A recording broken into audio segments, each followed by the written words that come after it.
And we know that if we have variables, we have to define them some way. So I have some clue what you're talking about. We've been writing some equations. We have drawn pictures. So let's see where we would start here. The store has been selling 200 Blu-ray disc players a week at $3.50 each. A market survey indicates that for a $10 rebate offered to buyers, the number of units sold will increase by 20 a week. Find the demand function and the revenue function. You have 2 of the 4 homework problems tonight are like these. We did the first one like this Friday. So we'll have 2 on the homework. When I talk about the demand function, that's just another word for the cost function. Okay, so if I am finding my demand function, when I set that up, we're finding the cost function, so that means your cost has to be your y. So the x would have to be the number of players that we sell. So I have given you the information in this problem to write a few ordered pairs. We've been selling 200 Blu-ray disc players at $350 each. So the first one would be, first order pair would be 200, comma, 350. For the second point, for a $10 rebate, what does that mean?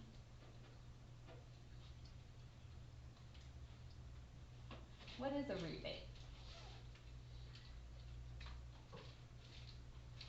So if you go to the store and they say there's a $50 rebate, you don't know what that means? You get your money back. You guys ever shop at Menards? They always do their 11% rebate on everything. So you can send it in, you get a refund on part of your money. So what that does, a $10 rebate would drop my price ultimately to what? $3.40. Okay, and it says the number sold would increase by 20. So now I would have sold 220. Because the cheaper it is, the more people will buy it. So now we write our function. So it's just linear, y equals mx plus b. So m, y sub 2 minus y sub 1 over x sub 2 minus x sub 1. I get a negative 10 over 20. So that is a negative 1/2. Now take one of your ordered pairs, plug into y equals mx plus b. I'll use the first one.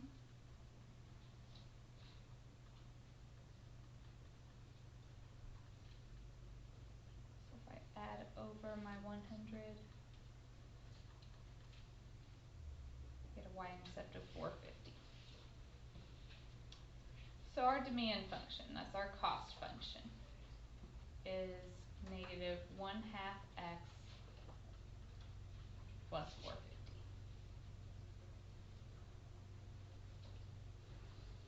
That was the first thing I asked you to find. Second thing is the revenue.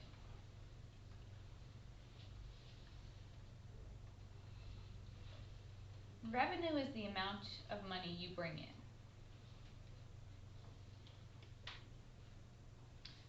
Can I change them? I probably shouldn't call this cost. I should call it price, shouldn't I?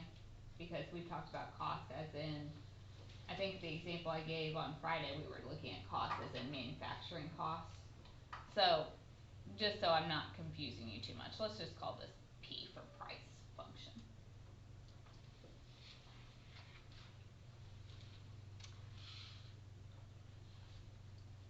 Okay, revenue. How do you find revenue?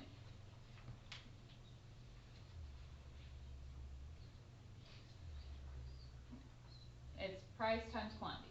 We wrote down on Friday that's X times P of X, the number you sell times the price you're selling them for.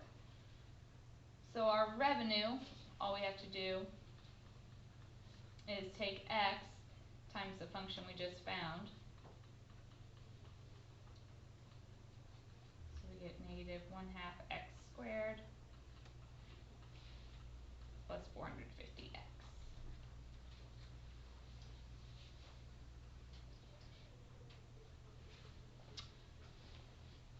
Then I asked you how large should the rebate be to maximize the revenue.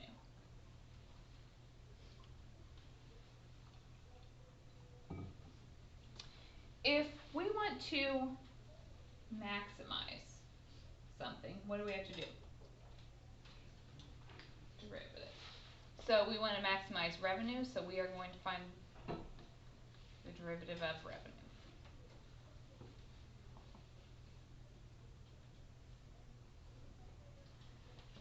So derivative of negative 1/2 x squared be negative x plus 450. Set that equal to 0, and x equals 450. So that means I make the most money when my x, which was the number I sold, so when I sell 450 Blu-ray players. But I didn't ask you how many, I said how large should the rebate be. So let's find the price. If I make 450 of them, the price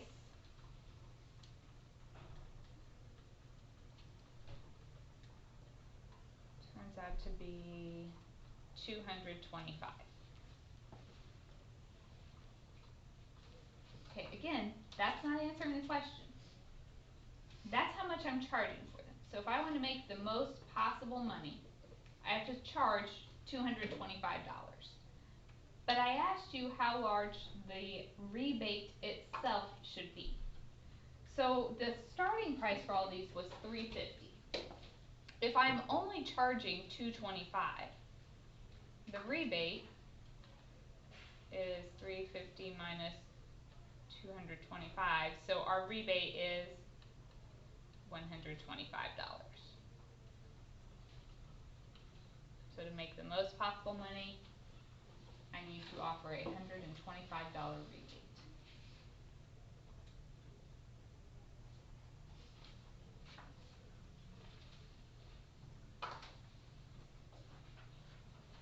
Questions on that one?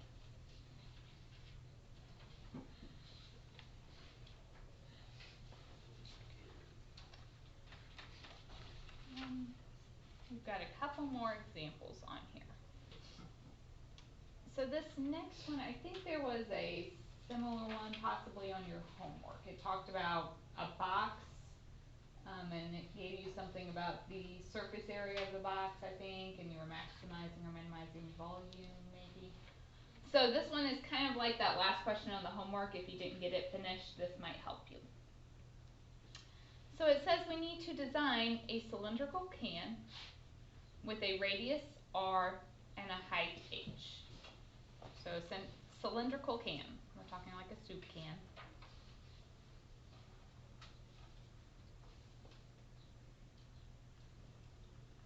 Okay, so this height is H.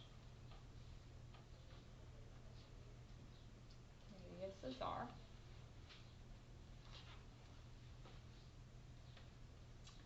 The top and bottom must be made of copper, which will cost 2 cents per square inch. The curved side is to be made of aluminum, which will cost 1 cent per square inch. Find the dimensions to maximize the volume of the can if the total cost is to be 300 pi cents. Okay, let's talk about the cost of this thing.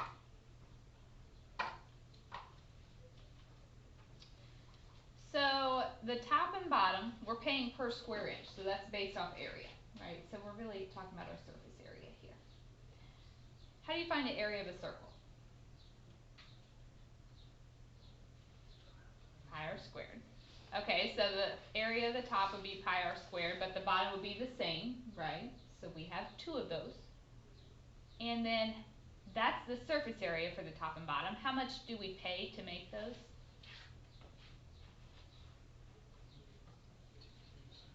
Right, we pay 2 cents. So I need to multiply that by 2. I'm not doing 0.02 because you'll notice my total cost is in cents itself. So I don't have to be in dollars. If I said the cost to make it was $2, then you'd have to multiply by 0.02. Okay. think about a soup can. Okay, if you peel the label off your soup can, what shape is it? A rectangle. So the area of this curved side, we really just have to find the area of a rectangle. Area of a rectangle is length times width. So when we undo that, what's this side going to be? That's our H. Okay, the length of this rectangle is the distance around that circle. Another word for that is your circumference. Circumference of a circle is 2 pi r. So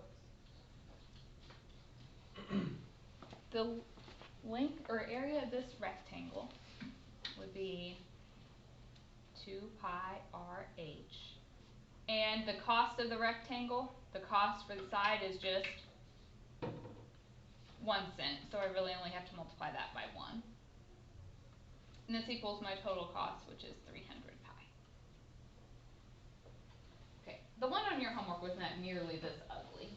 It was just a box, so there are no pi's or anything like that involved. We want to ultimately maximize volume. Volume of a cylinder is just area of the circle times your depth. So your volume is pi r squared h. We can't do this derivative until we've gotten rid of one of those variables. So that's what we're using this cost function for. Would it be easier to solve for r or for h? H, absolutely. So let's do that. So this is 4 pi r squared plus 2 pi r h equals 300 pi. I'll subtract over my 4 pi r squared.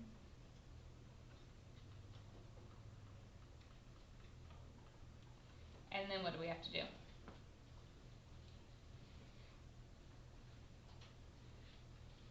To get h by itself, divide by 2 pi r.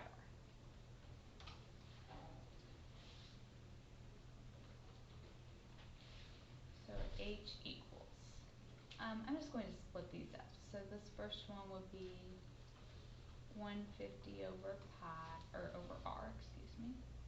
Pi's would drop. Minus 4 pi r squared over 2 pi r is just 2r.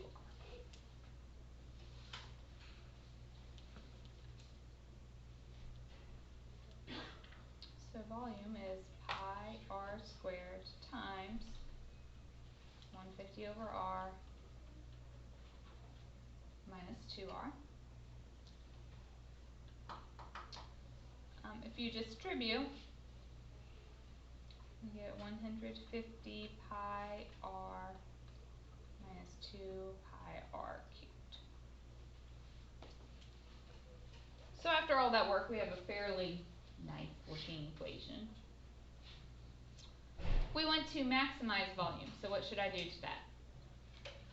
Derivative. Keep in mind, pi is just a number, so 150 pi is just like a coefficient.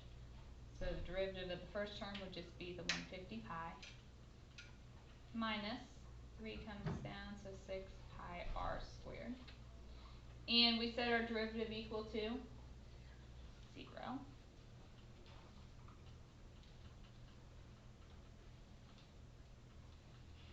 Divide by 6 pi.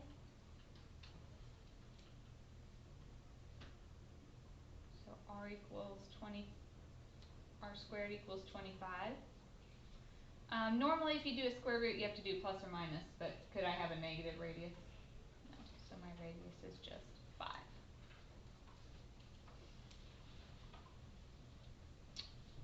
So I asked you to maximize, or what dimensions would maximize the can, or the volume. So the can should have radius 5 inches and height, how would I find my height?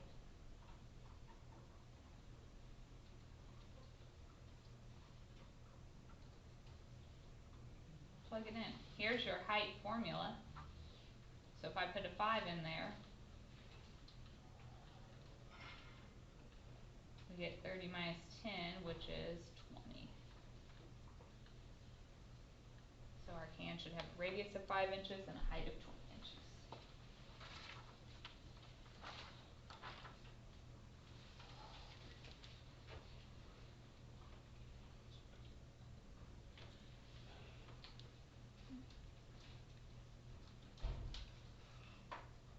Questions on that?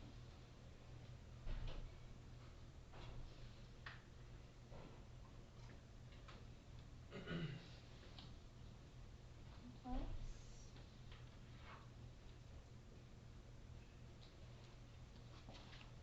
look at the last example.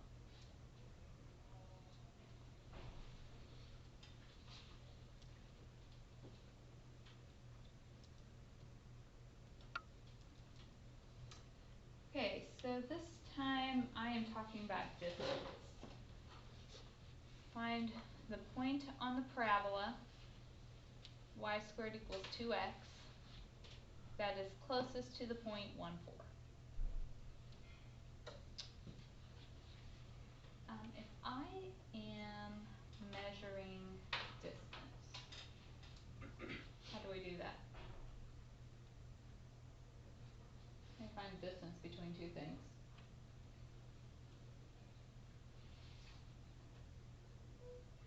You remember?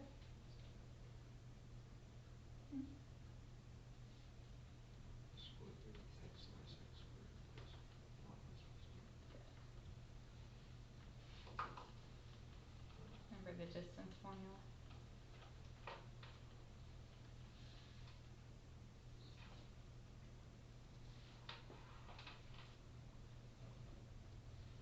Okay.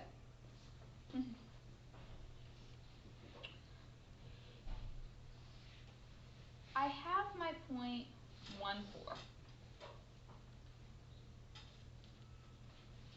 My second point is just an ordered pair x, y, except we can't have both variables, correct? So we have to rewrite this somehow. And we can use that equation to do it. Would it be easier to solve for x or for y in that equation? X. So if we did that, x is 1/2 y squared. So for our point, instead of the variable x, I will use 1/2 y squared. So these are my 2 points that I'm plugging into the distance formula.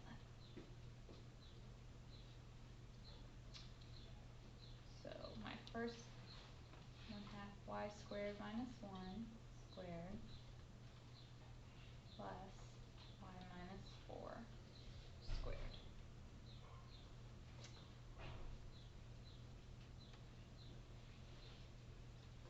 Okay. Let's talk just a minute. I want to minimize this distance because I want them to be as close as possible. If I just do this derivative, it's going to get a little bit ugly because of the square root. But can we agree, this thing under the square root is positive, no matter what, correct? So to get the smallest possible square root, don't I really just need the smallest possible thing underneath? So for our purposes, we could really drop the square root at this point for doing the derivative, because all I really need to do is minimize the thing under the radical. If they're positive numbers, you know, the square root of 4, square root of 9, square root of 16, the smaller the number under the radical, the smaller your final answer.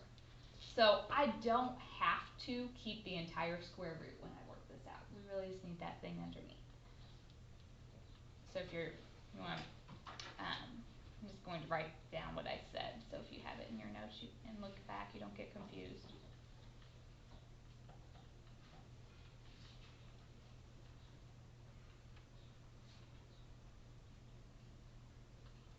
And again, I'm only doing that to make our problem a bit easier.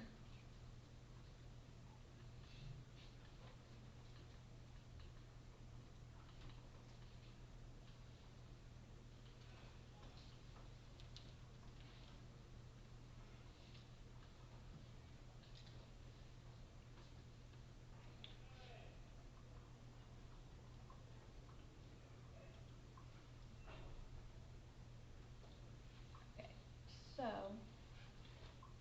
let's just worry about this part for now.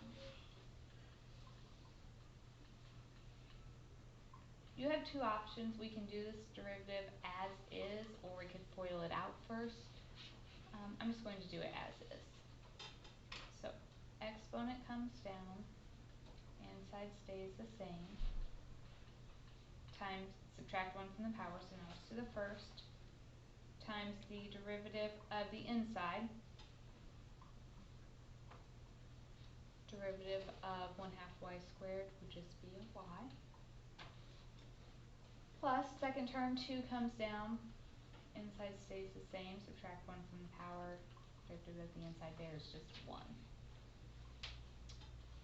So if I multiply this all out, I get y squared times y, so y cubed minus 2y plus 2y minus 8. And to minimize or maximize, we set it equal to 0.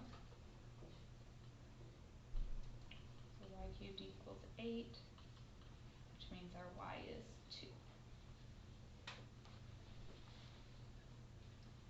What were we asked to find?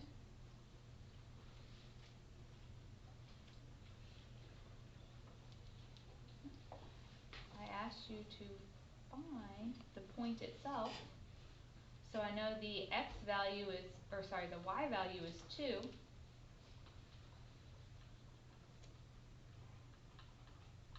To get the x, we said x was 1/2 y squared, so 1/2 times 2 squared would just be a 2.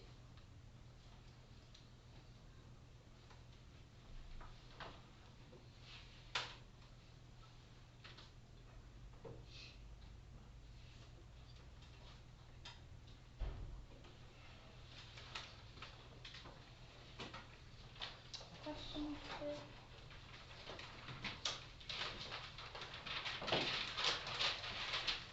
So here is the plan. At this point, I'm going to give you 4 more problems.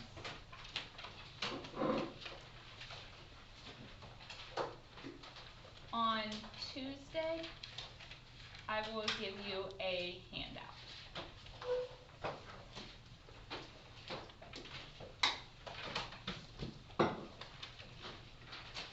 Wednesday, we are doing a quiz over section 4.4, so that was L'Hopital and this stuff. Then Thursday, I'll move on to the last section in this chapter.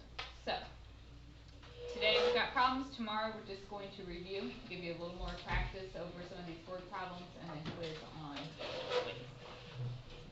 quiz.